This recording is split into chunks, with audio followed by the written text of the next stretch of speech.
Welcome to the Burrow. Podcast where we discuss our favourite books and have a bit of a laugh. Hi, I'm Chloe.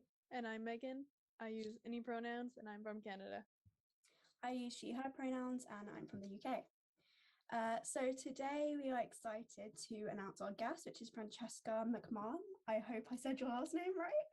You did indeed on first go. That's never happened before. So you got it on the first go. I did Google how to pronounce it and it came up with like a little phonetic thing. So I'm glad I got it right. Awesome. So who is an author, screenwriter, and also has a Percy Jackson podcast, which is pretty cool. So yeah. Yeah, thanks for joining us today. How are you doing? I'm doing well. Thank you for having me on. This is very exciting. So we kind of wanted to start with a round of some fun icebreakers to get to know each other, just to kind of break the tension and any anxieties and stuff. So go ahead, Megan. Yeah, this is like a very random one. Do you have what's your favorite color, first of all? Oh, green. Shows the Nice. Oh yeah. Do you prefer the outdoors or staying inside? Inside, 100%. Nice. Yeah, I'm with you on that one. Yeah. Mine is also the additional of, especially in summer, because I'm actually allergic to heat. So if I go outside, I will die. Oh, God. good to know. That's very helpful. Yeah. Talking about summer, if you like ice cream, what's your favorite flavor? Oh, it changes a lot, but I would probably go salted caramel. Ooh, nice choice. My mom really likes that.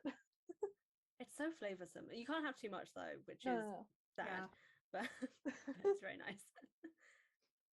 So do you have any pets? And if not, if you could get one, what would you like to get? I don't have any pets at the moment, but if I could, I would probably get a cat. Just because they're like me, they don't like that much attention, and when they're feeling it, they will get some. And that's me. I don't like touching, like I don't like hugs or anything like that. I like my space, but when I'm feeling it, you have to I need them. Yeah. I'm very cat-like, so I think we'd get on. Nice. I currently have a dog actually on my bed right now, but I don't want to turn my camera.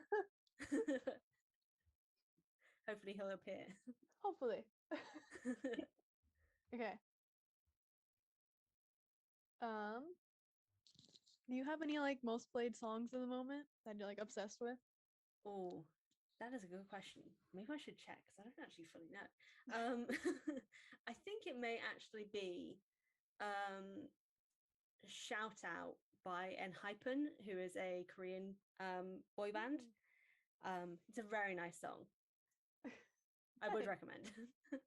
I'll add it to my list of songs. Yeah. So if you could eat only one food for the rest of your life, what would you choose? Bread. That's a good one, actually. Yes. You can put a lot of things with bread, actually. Yeah. It's And so I'm filling. definitely saying that because like 15 minutes before this, I did just grab a random not like no toast or anything. I just a slice of bread and just ate it before this because I hadn't had lunch yet. Nice. Okay, since this is like a book podcast and we all love books, if you could choose like one book or a book series to take on a trip anywhere, what would you take?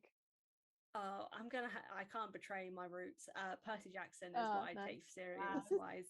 But if I was going to take a single book though, I would probably take The Mermaid, the Witch and the Sea by Maggie Dakoda Hall, because it's awesome. Like it's very, very fun fantasy, and if you like pirates and lesbians, recommend.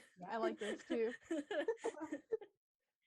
I have a very long to be read list, so that will just be somewhere on that list and I'll eventually get to it. So our last question for you is, what book to film adaptation would you love to see if done right? Oh, probably the one that I just said. So for the Mermaid, the Witch and the Sea, I think that would be really interesting to see as an animated feature film. I would love to see that adapted. Maybe like a Studio Ghibli sort of like vibe. Oh, yes. I love Studio Ghibli. So as we kind of previously mentioned, you're a writer and of course you host a Percy Jackson podcast. So what was your kind of first experience with either reading or writing that you can remember? Oh, I don't have like a first memory of reading because like well, actually no, that's a lie. First thing I remember reading is Chloe, you may know this from like primary school and stuff like that. The Biff and Chip books that they were like early age readers or sort of thing. They were just like picture books with some text in, and it was always the same like cast of characters, always going on different random adventures. And the only thing I ever remember about it is that you got like each of the books had like a different color on it for like depending on the level of reading that you had. So like purple was like the lowest range, brown was like you were super advanced for your age and stuff like that. And I just remember those books, they were just very fun, and I don't know if they're even around anymore, but those were definitely my early reading stuff. I think for my first writing experience, the thing I remember writing first, my mum's gonna hate me for this, is a poem I wrote when I was 9 making fun of my mum. And at the time it was like a comedy poem. I think I remember like bits and pieces of it, and it was like a really weird, like everything rhymed basically. So I think I was on my bike one day when I saw something strange. I didn't know what it was. It had a big head and a yellow smile. It had a red face, for it was angry. The only problem was it had a giant bum. Have you guessed what it was? It was my mum. And none of it made sense, but that was the first thing I wrote. All right. Yeah, she was not happy. I can imagine. Yeah, I got away with it because I was 9 and adorable, but I would not get away with anything like that now. Yeah. So from that first time, what was it that made you want to like pursue writing? I'm assuming it wasn't the poetry. Definitely not, no. I don't even fully know kind of what it was. Like I'd always just had like this super vivid imagination. I was always coming up with different things and different stories. Like I wrote a play when I was 11 years old, and it was a World War II play called Letters from War, and it was about a soldier who goes off to war and like has no choice, and the woman that he loves is left behind, and it's them dealing with this separation. I was 11. I wrote something like that. That's insane. Wow. Yeah, it was terrible, but but I wrote it, and like it was just loads of things like that. Like I would just come up with so many different ideas and just want to write them down. I've just been doing it ever since. I think I wrote my first full novel when I was 13, 14. It was also really bad, and also way more inappropriate. Like I found it recently and I was like, Jesus Christ, I was like 13, 14, and there was a lot of explicit content in this. What the hell was I reading at the time? And lots of different stuff like that. So yeah, I was just always writing, so it just kind of seemed inevitable that I would go down the writing route, because I would not be able to stop even if I didn't. Yeah. So we also had a little look at your website, and I really loved the quote that you had on the homepage, where it's kind of basically saying that if the writer isn't in it and passionate and kind of writing with their emotions, then the reader doesn't really have a reason to. So I was just wondering, in terms of how you're writing, what does that mean to you, how you go about your writing, sort of thing? I suppose kind of for me, it's like if I'm not interested in the story, if I'm not engaging emotionally with the story, I know it's not going to be a good one. Because if I'm not enjoying writing it at the same time as well, like I've had a situation recently where I was half enjoying it, but like I could tell my full energy wasn't into the story. Like I was kind of rushing through it a little bit. Like I finished writing because I was like, I know this is not going to leave my head until I get it out. But it was definitely ended up being one of those stories that I'm going to write it, but it's never going to see the light of day, because my emotions were not involved in the story. It was fun. It was like a little writing experiment, but I knew if I ever let anyone read it, they wouldn't be enjoying it, because I didn't. I think that's just kind of been the case with everything that I write. If I've not put almost 100% of myself into it, if I'm not feeling the devastation of a character's death, if I'm not feeling the love that a character is feeling for someone else, it's a shit story to me. Oh, sorry, am I allowed to swear on it? Yeah, of course. It's fine. That was instinctual to do that. Yeah, so if I'm not feeling anything about it, I know I'm not, like, no one else is going to enjoy. Well, maybe someone will, but I know that that means I've not put my all into it. And that's kind of the thing that I've always wanted to do with my writing, is put every single bit of me into it.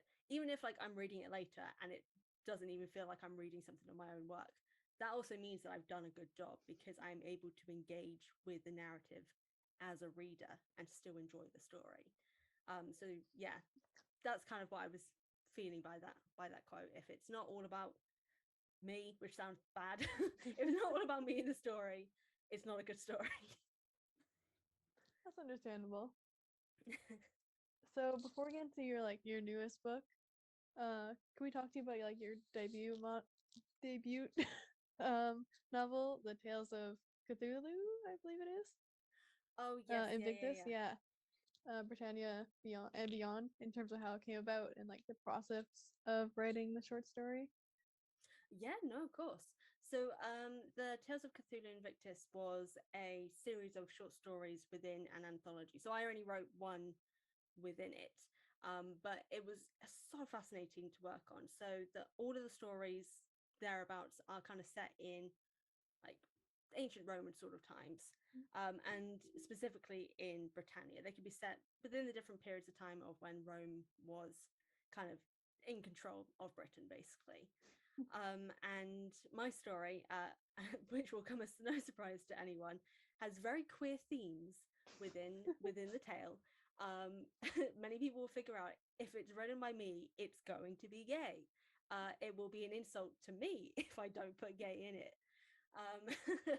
And so the short story is of a Roman woman who's come over with her husband and her young son to, in a sense, the colonies here in Britain. She's been given a British slave, someone who is indigenous to the lands, and is being forced to be in servitude to her. She's quite high up in the Roman sphere.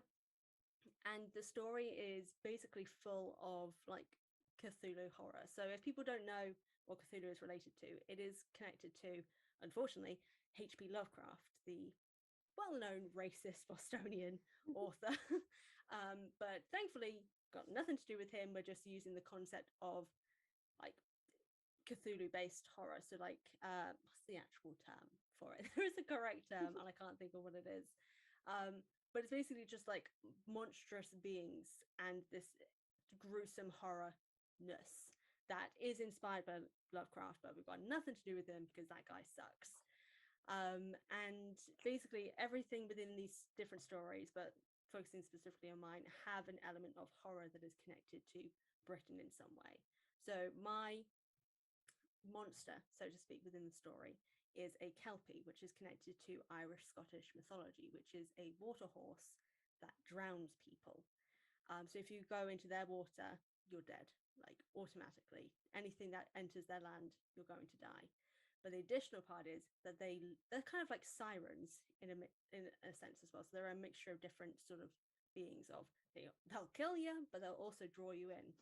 And they like chaos. They like causing chaos. So what's happening in this story is a bunch of children in this village that they're in have been slowly going missing. And there's been no kind of reason as to what's happening, except you later find them drowned in the nearby river.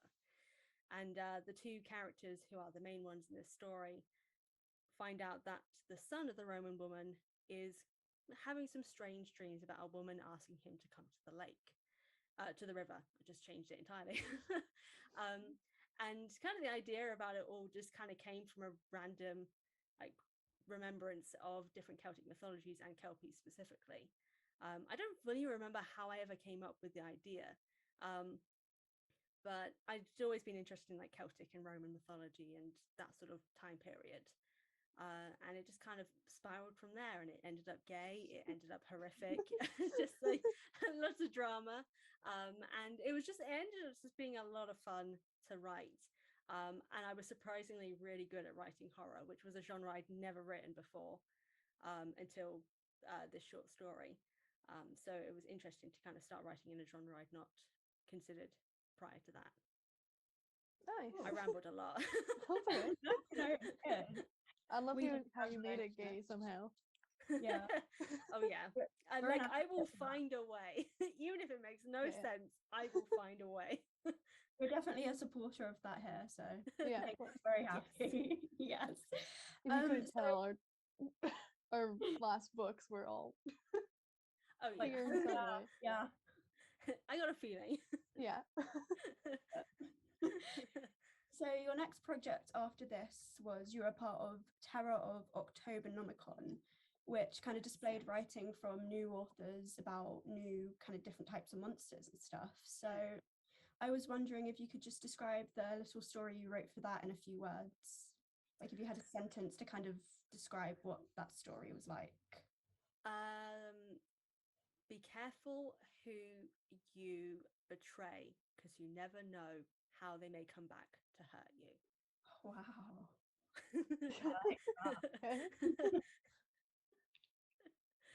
That's the most concise way I could think of how to describe it.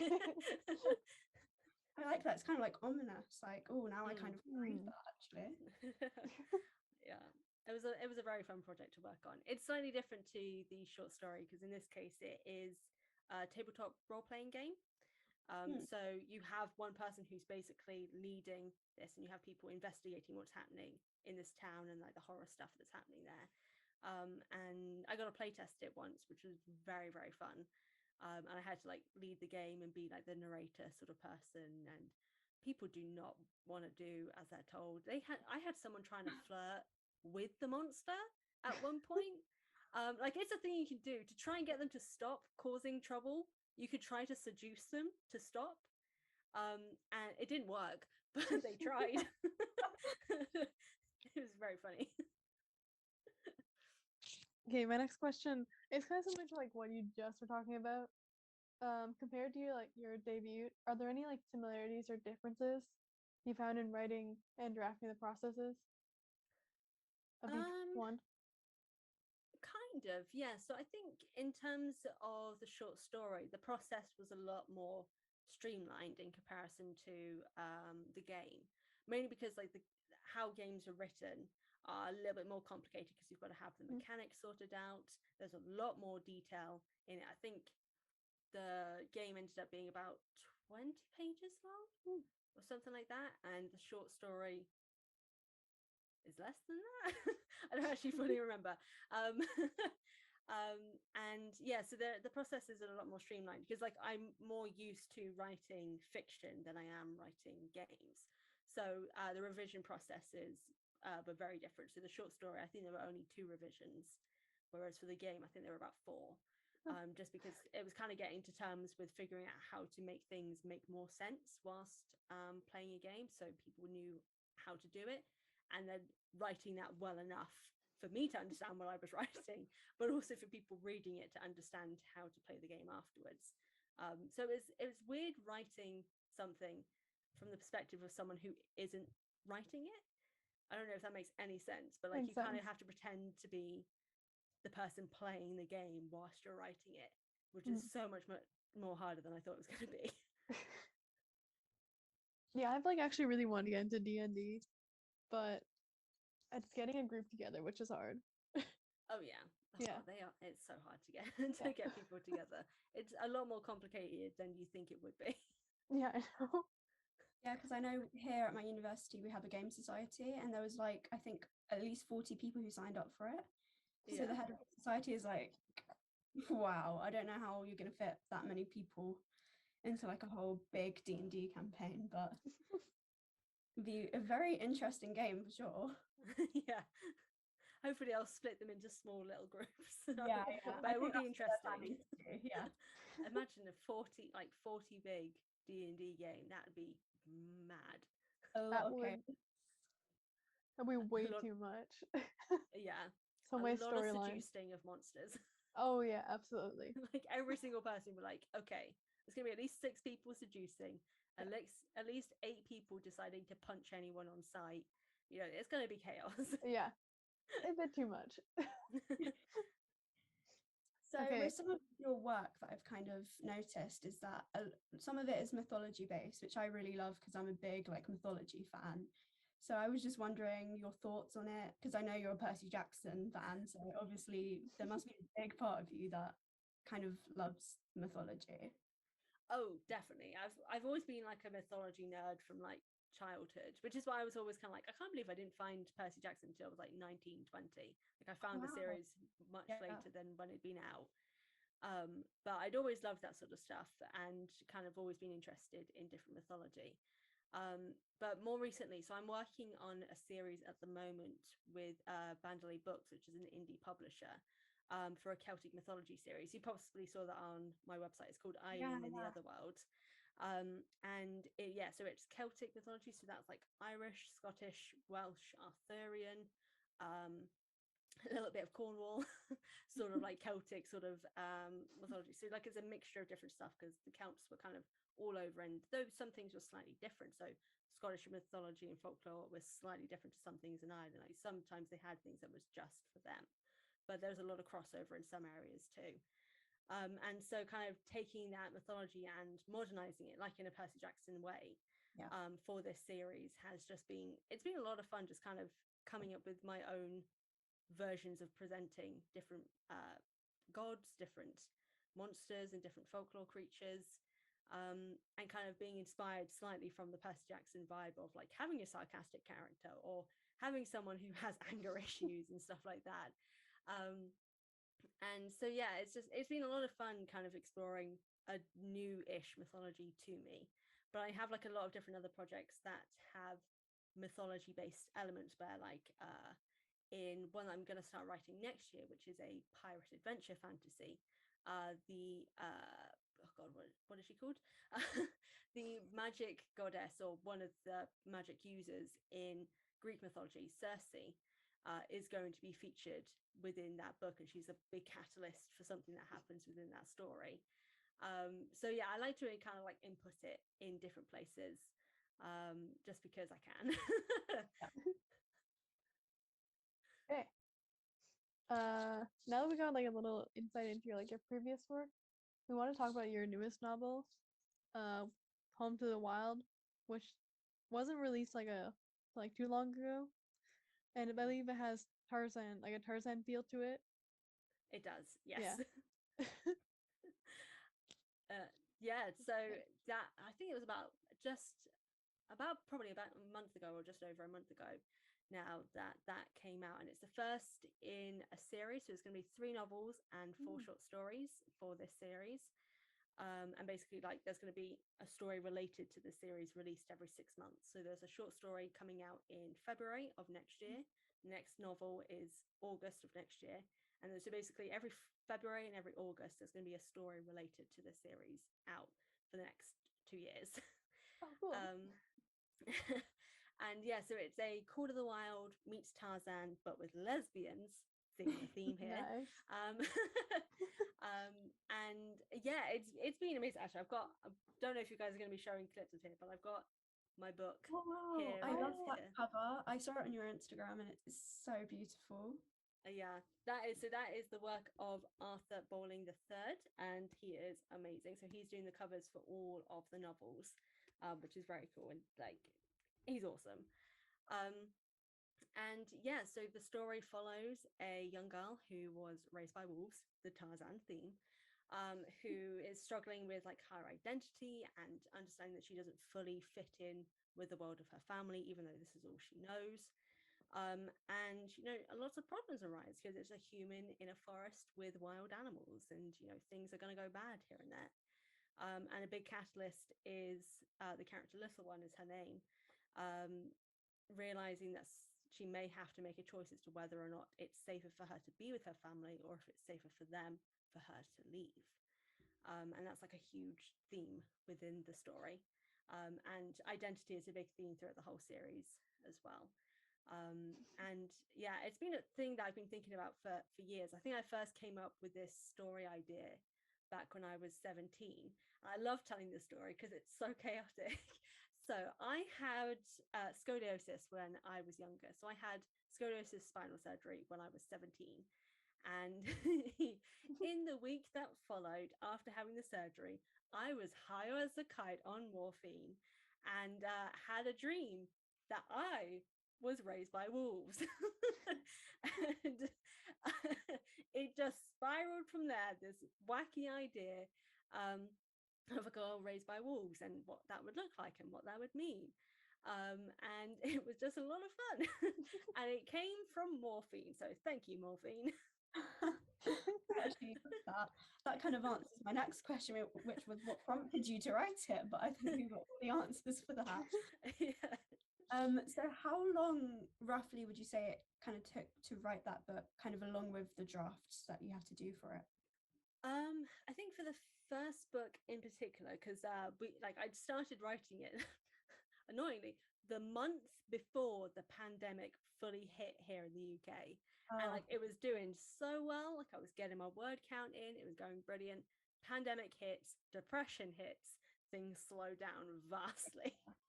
And so it took about 2 years from first draft to getting it to my editor, and then so technically 2.5 years from drafting to publication. So long time. Yeah. And I've been a lot quicker this time around. So book 2 has taken about a year at this point, and it goes to my editor at the end of this year / start of January. So a lot quicker already.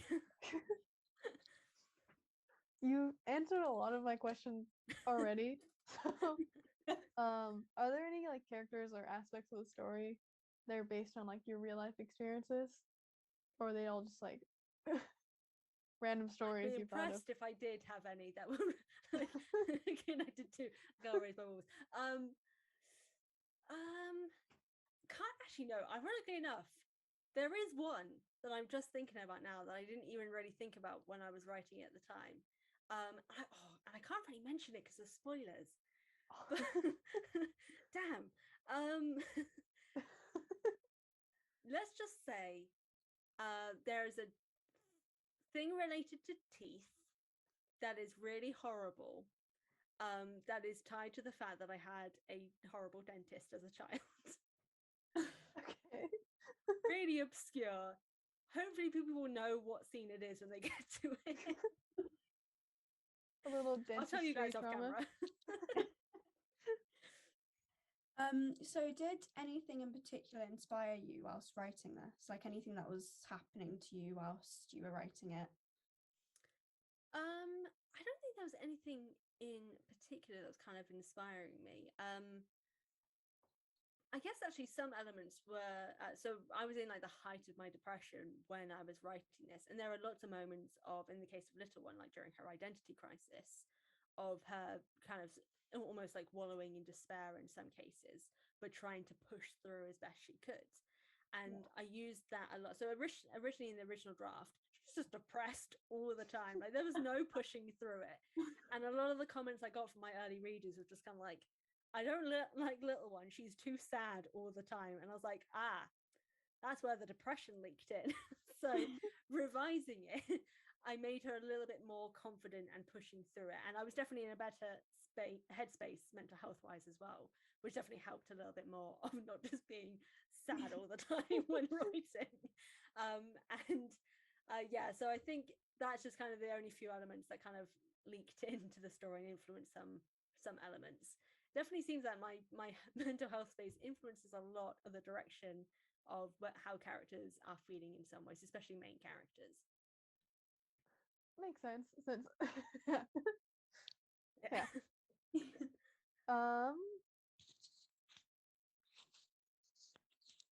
You're answering a lot of my questions. I'm sorry. Okay.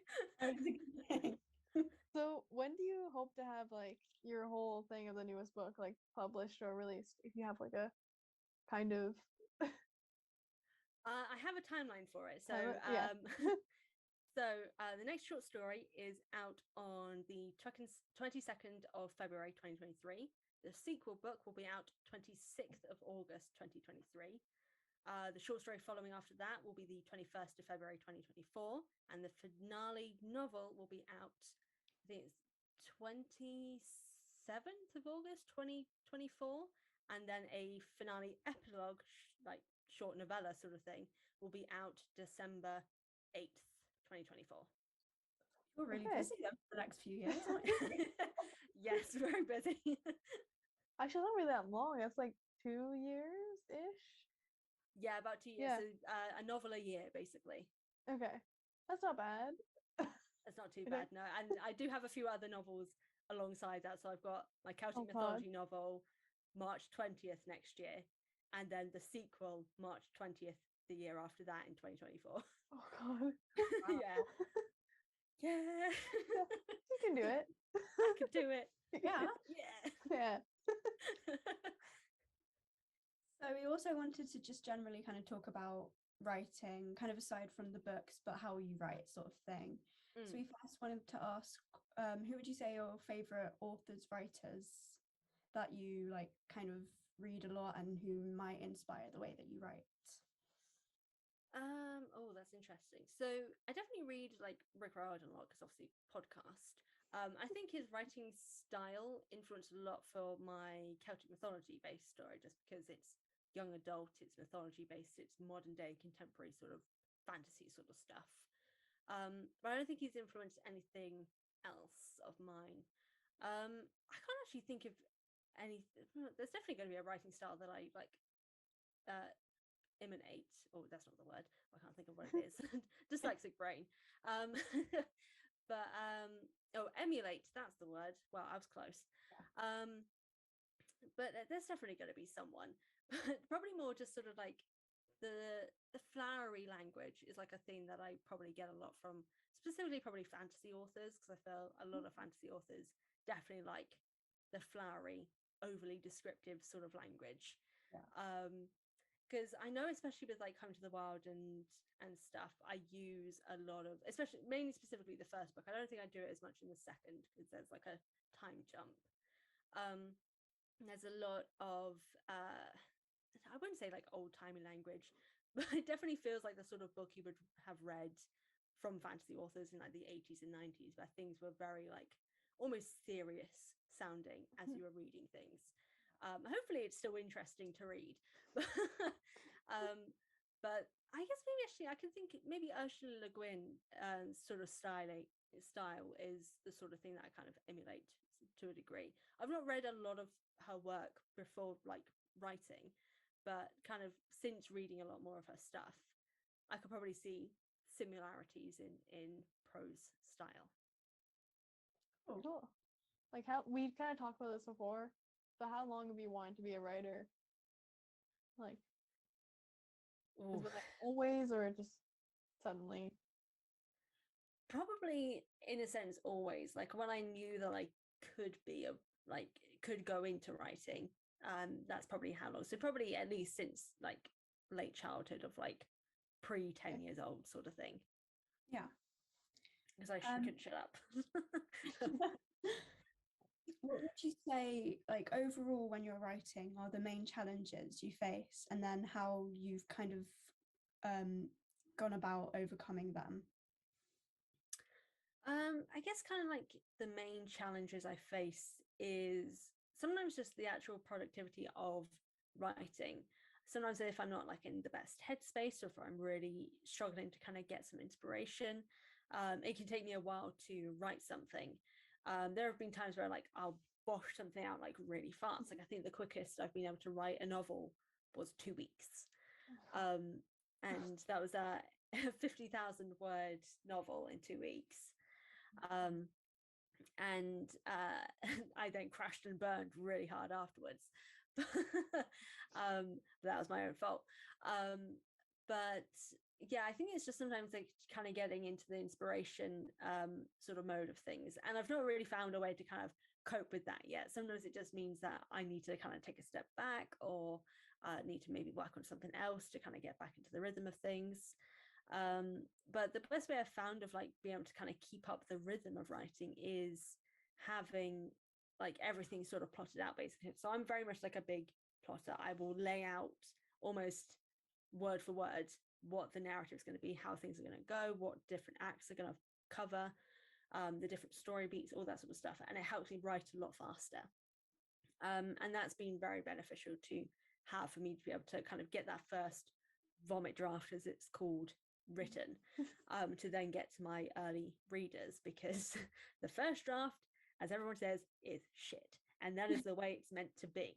And so I'm also one of those people that I can't revise a novel until I've gotten some initial feedback, because I've written it, I'm like, I can't think of anything to do to fix this, so I need other people to be able to go through and be like, this is terrible, this isn't great, what are you trying to do here, to figure out what to do next.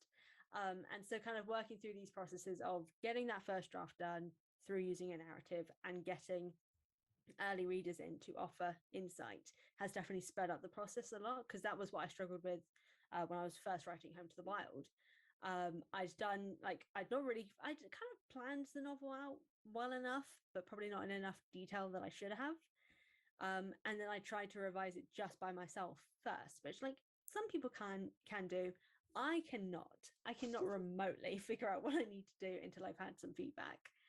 And so that's why it ended up taking a lot longer, because when I then got my first bit of feedback after this initial quote unquote revision, so much had to change. There was like loads of chapters cut, there was loads of new chapters inputted, and just lots of different things had to change, because I'd obviously, as I was mentioning before, character was depressed. No one liked that, because who wants to follow a character who's like depressed for like 80% of the book?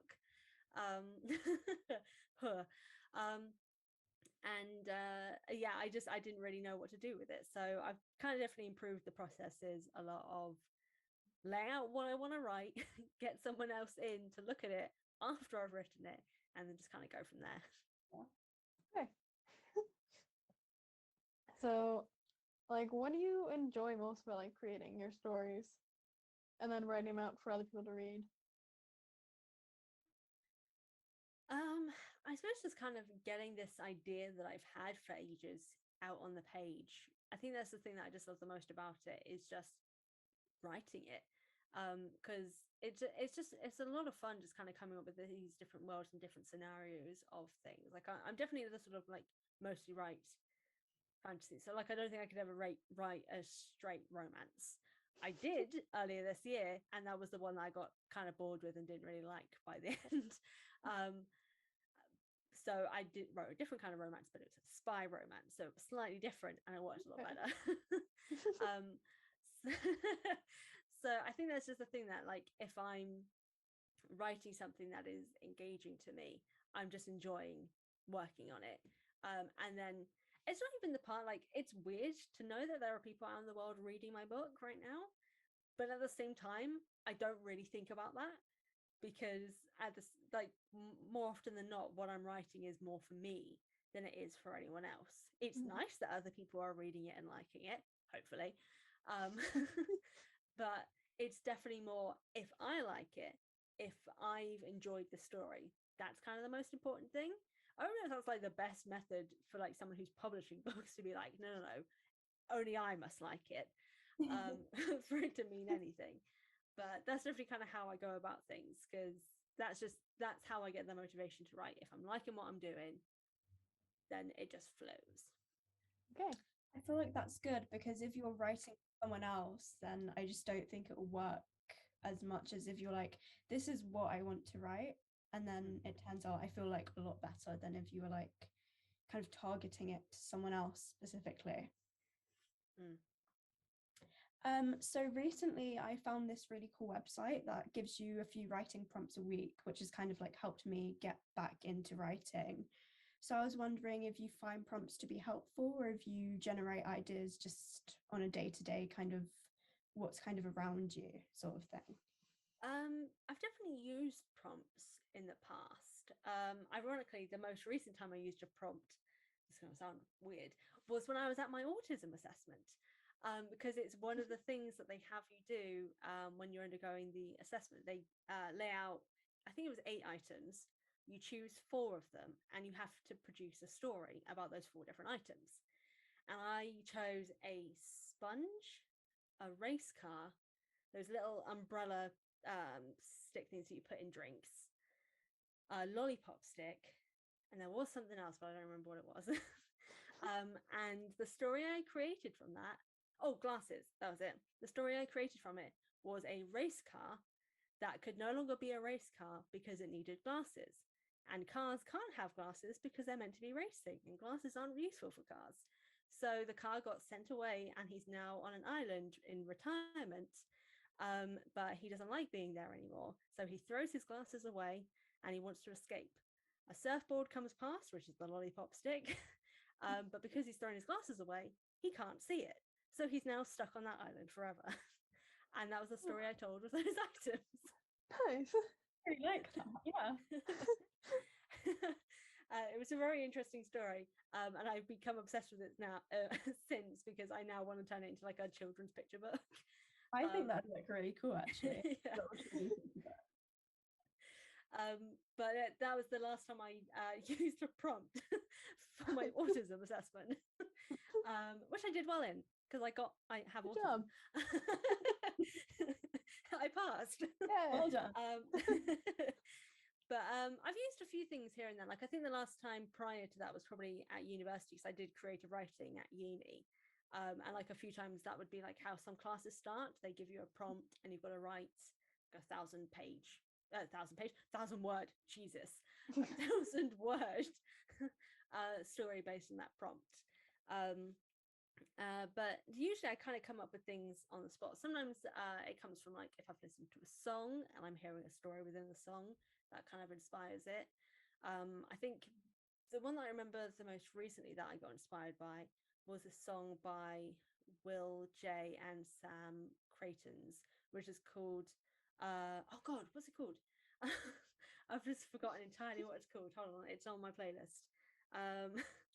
Will J, where are you?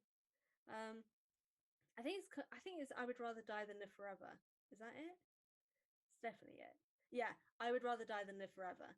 And it inspired this idea about two immortal beings falling in love, but to fall in love they have to decide whether or not they want to give up immortality.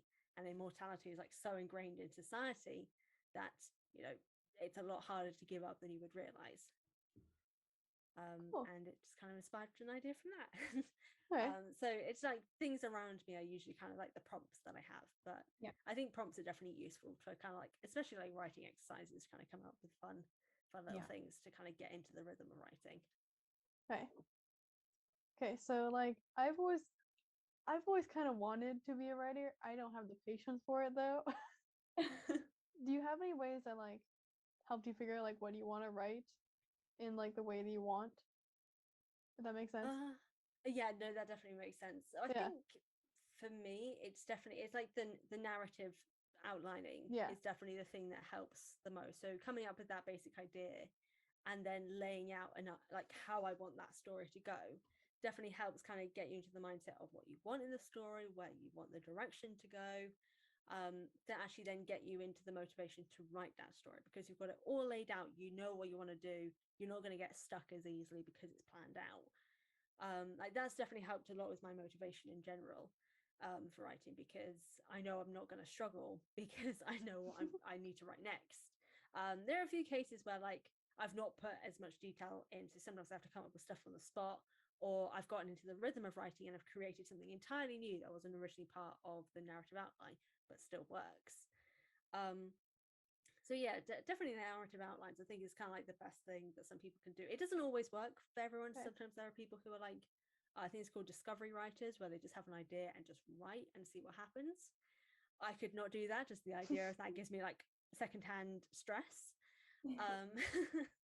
But I definitely recommend the narrative outlining, because like even if you don't end up using it, you have a direction. So if you kind of go off in your like the sort of tangent writing, I like to call it, of going in your own direction, if you then start to struggle, you can then go back to that narrative outline and pick up at a point that you've kind of gotten close to and kind of continue from there. Okay. Yeah, I'm the same. When I try and write something, I have to plan it out. Otherwise, I just won't really do it because I don't know what direction I'm going, or like literally what I'm doing with it. So I was wondering, when you're writing, do you write it chronologically, or do you write it like if you have an idea for certain scenes in the book, would you write those first and then figure out how to all kind of link it in together, or you just do it like from start to finish? I'm definitely a chronological sort of writer, but sometimes if I like have sudden inspiration for something that happens later, I will write that scene but put it in a separate document to save for later, to make sure then I can then match up with it. I think I had that for Home to the Wild, again with a scene I can't mention because of spoilers, but, but it was a specific description of a character that I had like this huge like burst, like it was a paragraph long that I managed to write for that description of that character, that I absolutely loved, and I was like, I need this, I need to use this somewhere. So I immediately wrote it all out, stopped what I was previously doing and wrote that scene out. I was like, I think 20 chapters away from us ever meeting that character. So I was like super early with that description, then put it to the side, and then kind of when I got to that stage I then just copy and pasted into that section, reworked it slightly so it read a little bit better, and then it was sorted. So sometimes I have things like that where I think of a scene later on, but most of the time it's chronological because my brain cannot jump around. Okay. Are there like how many, or are there any stories that you've thought of that like haven't made into like official work? And if so, like what was like at least one of them? Could you repeat the question slightly? Like how many stories have you thought of that, haven't made it into like official work? And like can you at least say like one of them? Okay. Sorry, my brain kind of took a second of being like, I know what you're meaning, but my brain's being like, no, they need to say it again. I've definitely I have about 15 book ideas at current, with more definitely incoming, and I think I've only written one of them from the ideas. No, that's a lie. I've written one in its entirety and started a second, but I had to pause because I was like, wow, I'm doing too much, I'm going to burn out real fast. So I paused that momentarily. I think, one of the ideas that I had that I could share was inspired, ironically enough, by two different songs. One was Dolly Parton's Jolene, and then the other was a reimagining of Jolene, but if it was gay, by Rainery on YouTube. So it was the gay Jolene song with the original Jolene song that inspired the idea of writing a book from Jolene's perspective of being in that situation, of kind of feeling conflicted about what's going on. Maybe she's being like manipulated by this person who like she doesn't know they're in a relationship, and she's kind of confused about what's going on. And then there was also some inspiration from the show Why Women Kill as well, because there is this I think it's Jennifer Goodwin's character befriends her husband's mistress, and so like that was kind of like a situation that I was thinking of. The partner of the guy who's trying to get with Jolene finds Jolene but doesn't tell her who she is, and they kind of bond and then gay, and just kind of go from there. And so that was inspired by those two songs, and that's an idea that I definitely have, of sort of like a romantic drama, possible thriller sort of vibe. I didn't know there was a gay version of Jolene, and now I really want to listen to it. Yeah, I will link you guys after this. It's very good. Okay, good to know. So for you personally, what do you love about writing and being able to tell stories? Oh, probably just like that latter part of that point of just the telling stories. Like I've always loved like coming up with stories and telling them to people, and like seeing people enjoying them, but also enjoying them myself, because like obviously from the previous conversation, being autistic and only like learning recently, looking back on how I used to tell stories to kind of communicate with people and make them happy, because I didn't know like other proper ways to do it, like telling stories and in a sense joke like stories to communicate with other people and like build a relationship with other people was my way of communicating. So novels, short stories, games, all this sort of stuff is my way of communicating with other people about my passions and the things that I love and the things that I enjoy. And it also keeps me quiet for many hours, so my mum really appreciates that. Okay. So Chloe, I'm gonna steal kind of some of your like questions. just cause. Oh yeah. Sorry. I'm stealing some of yours. Is there like any piece of advice that someone's given you that like helped you along the way while writing? I can't remember who gave me this advice. I think it may have been one of my lecturers at uni. I think it may actually have been Kim Wiltshire. Kim, if you're listening, hello. If you didn't give me this advice, just pretend you did, because it was good advice. And oh god, what was the advice? I've just forgotten it entirely now. I think it was something along the lines of write for you and not for others because they don't fucking matter, or something like that. And like, I don't think she said it as harsh as that, but I think that's how my brain ended up putting it. Just like, yeah, just write for me because other people don't matter, because I'm writing it for me. Like, they matter eventually, but to begin with, they don't. The writing it for me is the thing that matters the most. And that's something that's definitely stuck with me a lot, of this idea of writing for myself, because there's definitely like, I've always been a bit of a people pleaser. Like, I like the telling of the stories. Sometimes I used to tell those stories and pretend they were things that happened to me because I wanted people to like me. So I told like outlandish stories of things that I did to kind of make friends, because I struggled a lot with making friends as a kid as well. And so that wasn't telling stories for me. That was me trying to tell stories for other people's benefits to eventually benefit me later on. And so hearing that piece of advice helped me move forward with kind of like realizing I don't need to please people to have friends and relationships with other people. God, this got into like a therapy session real quick there. I'll save this for therapy tomorrow. But that's definitely something that I think has helped a lot. And I think it'll help a lot of people as well, because like, there's a lot of people that I feel after a period of time, there's this need to kind of write for your audience because you want to keep them, you want people to continue to be engaged because it's something you're passionate about and this is something you want to keep doing. And if the audience doesn't come, then you're going to struggle moving forward with it all. But I will always say, just continue to write for yourself and think of other people secondary, because if you don't like what you're writing, if you don't care about what you're writing, kind of like I was saying before, it's not going to have the same level of meaning to you later on. Like, it'll be cool to have it out in the world, but do you actually care about that story? Because like, I hear so many authors later on talk about how some of their earlier works, and obviously sometimes like it's the earlier works that aren't always the things that were great to begin with, but talking about some of their work is something they don't like anymore. It just always sounds really sad to me, because like, even if it was shit, because like I've read some of my books when I was like 15, 16, and they were so bad, like it made me feel physically ill, but I'm still proud of what I did, because like, firstly, I wrote a novel when I was like 15 and a different one at 13, which I can never address because that was so bad. But even though they were so horrific, so bad, I'm still proud of what I did with them, because there was so much like love put behind that work and so much enjoyment put into writing it that I can still remember. So I think that's the thing, continue to write for you and not for others, because that way you'll continue to love whatever you've written, even if it's shit. That's really good advice. Yeah, I think that's a really good thing to cling on to. So when it comes to yourself reading, are there a couple books that springs to mind that are some of your favorites?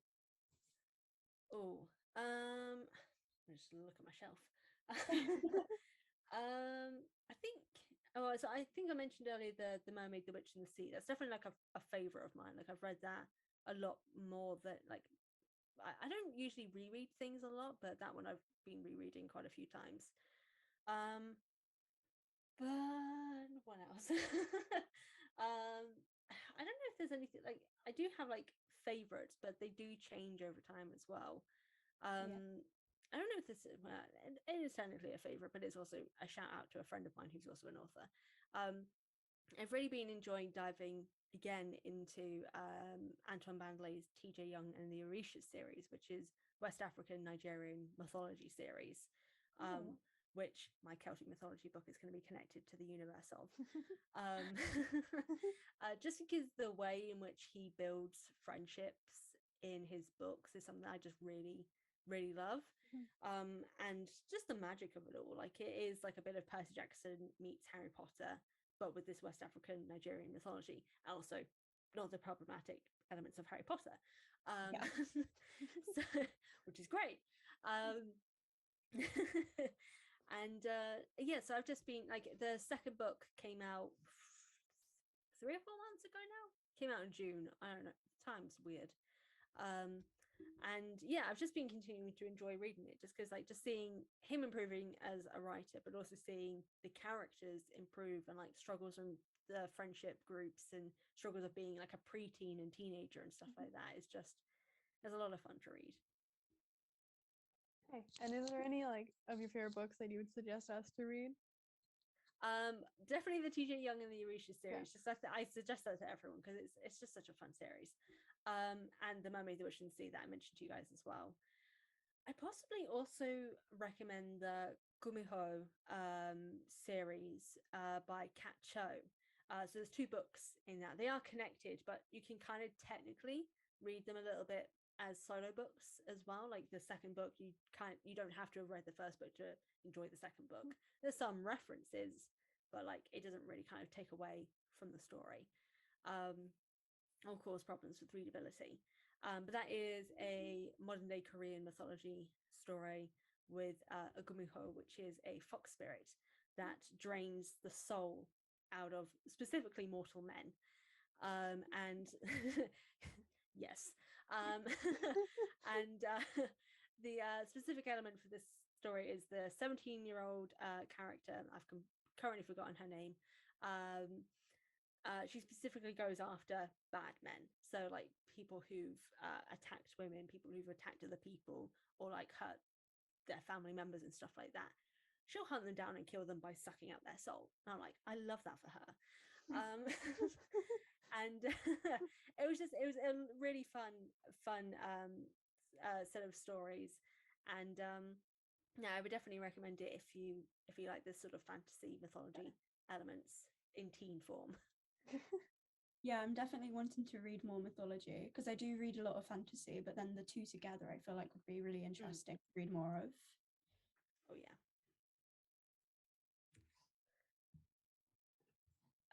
Okay, we have 10 minutes left again.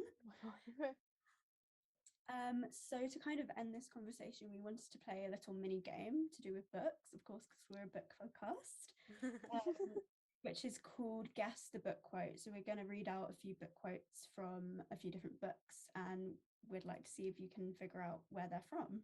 Okay. No pressure. Yeah. So the first one that I have is, we accept the love we think we deserve. Oh, Perks of Being a Wallflower, isn't it? Yes. Yeah. This Cool, one, mine hopefully should be an easy one. If you've read it, obviously.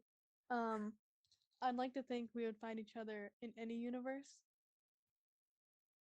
In any universe.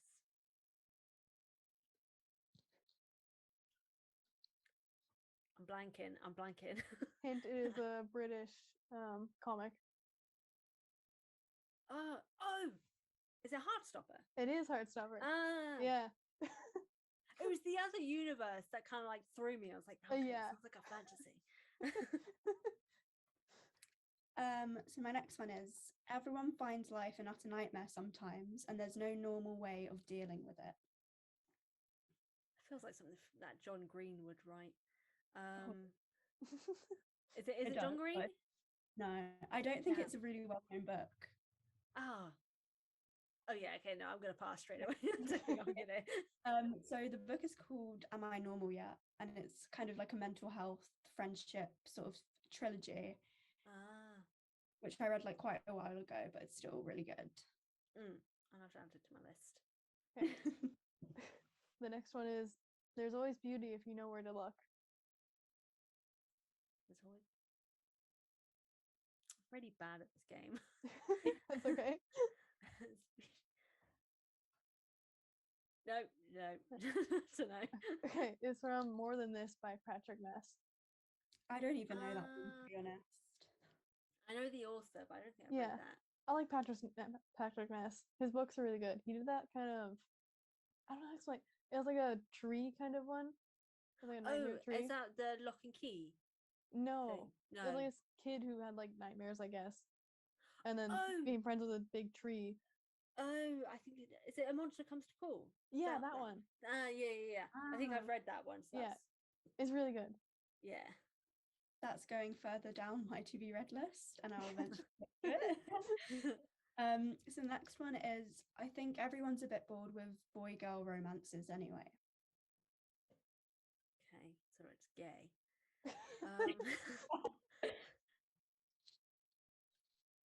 It's by the same author who did Heartstopper, for a little hint. Oh, that is a good hint. But I can't think of the story. Is it? What was it called? It's not Loveless, is it? No, that's something else. That one. No. That's okay. It's called Radio Silence. I'm such a bad gay. I definitely recommend it though, because it's a good. I think it's the first thing I read from Alice, and then after that I found out about Heartstopper. But yeah, I'd say it's a definitely good one to read. I will check it out. Okay, the next one is hopefully the last bit of the quote you will recognize. Okay. Thinking about history makes me wonder how I'll fit into it one day, I guess. And you too. I kind of wish people still wrote like that. History, huh? Oh. It's gay. I'll give you a hint. I'm letting down the homosexuals. Can I get the author name? Casey McQuiston. Oh. No.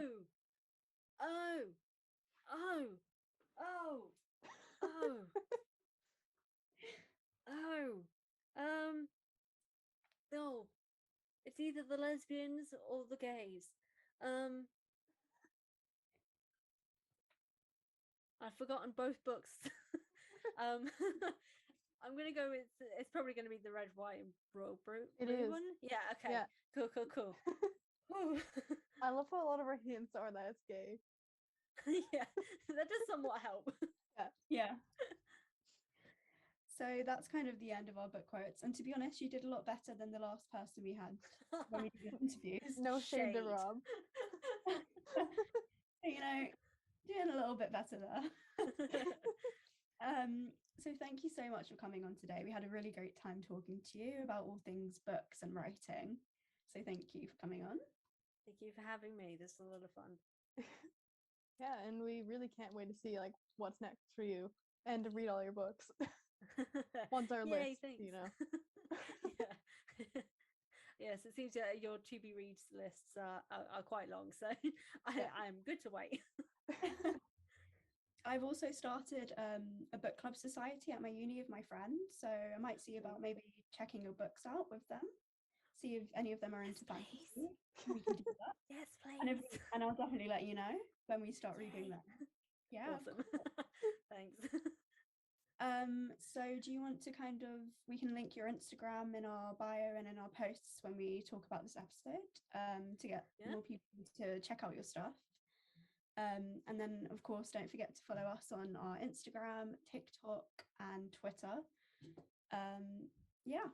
So thank you for joining us, and we'll see you next time when we're going to be talking a bit about parasocial relationships. Ooh, exciting. Yeah.